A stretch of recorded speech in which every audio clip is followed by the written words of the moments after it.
Hello everyone, welcome back to my channel.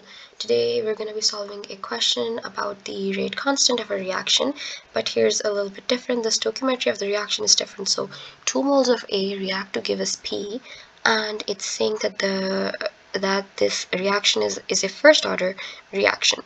And then we have been given the expression for rate constant. We have to find the half-life of A. So what I would do is first I would begin by finding an expression for the half-life of A, and then input the given values, which is the rate constant over here, to find the half-life.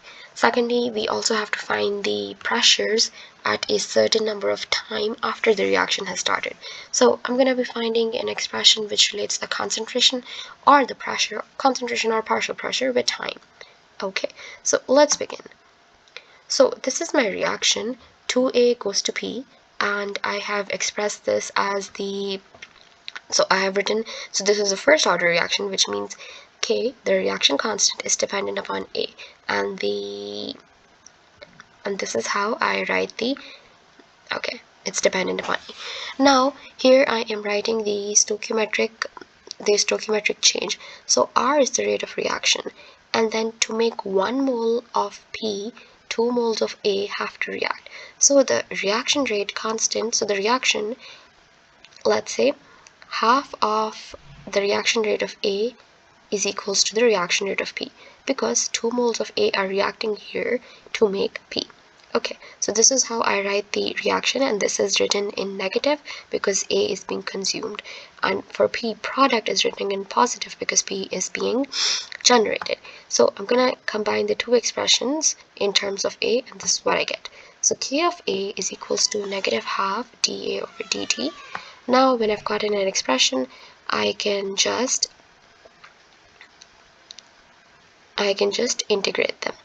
Now, when I have this expression over here, I'm just going to shift 2 on the other side, bring A on the other side, basically do separation of variables until I explain this expression.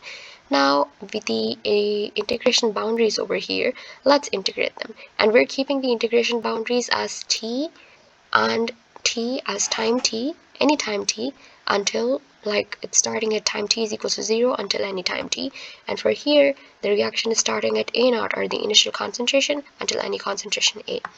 Now we do some simple integrations.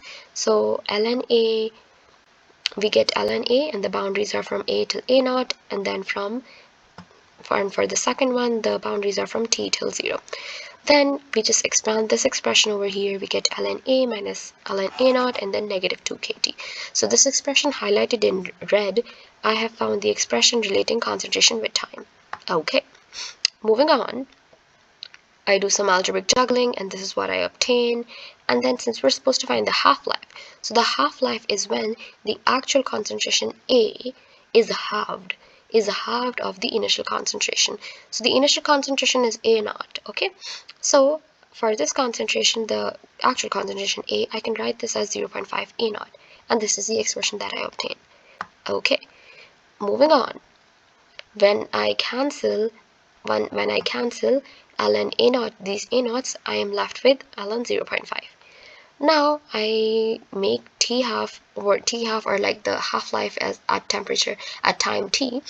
So this is the time t, and I've indicated this as T half, so I can specifically find what is the time taken for A to half. So this is basically the half-life, so I've denoted this by T half. Now I do a little bit of algebraic juggling in this equation over here, and then we get ln 2. So since ln 0.5 can be written, ln 0.5 is ln 1 over 2. Since there's a negative sign here, I can just write it as ln 2, and then the negative sign goes.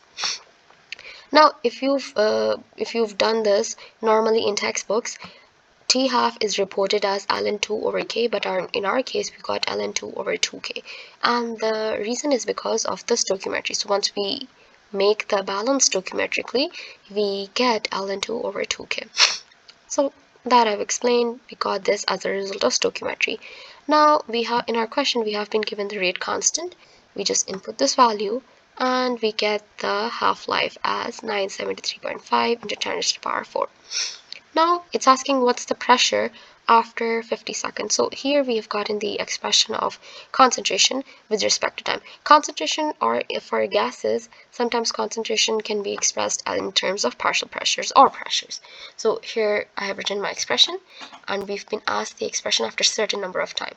So I'm gonna make the pressure, or ln A, the subject of the formula. I do some algebraic juggling. Now to make A the subject of the formula, I'm gonna apply E on both sides. So E of ln, it just goes to 1, and then A comes on the other side, and then we have A is equals to ln A naught minus 2 kt.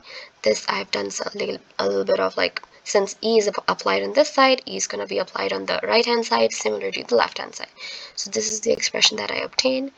Then and then for A naught, it says initially the pressure is 33 kilopascals. Okay, so I'm just gonna substitute this value into A naught. Okay, and then ln A naught minus 2 kt. So when I move the expression over here, and for K, I've substituted the value from the question, and for T, this is 50 seconds, so I just wrote 50, and then, like I said, I applied E, and this answer, once I evaluate this expression, this gave me 3.496. Okay, and then A I got is 32.998 kilopascal. Not too much of a time difference, but moving on, let's do for part 2. Now we see that the K over here, the reaction rate constant, is given as in second inverse, right? So it means that my time also needs to be in second. So for my second expression, what I will do, since it's given 20 minutes, I'm going to convert this into seconds. So I multiply 20 by 60 as T, and then I obtain A as 32.97 kPa.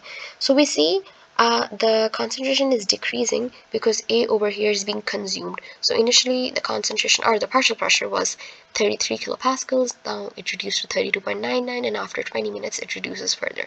That's all I have for you guys, and thank you so much for watching.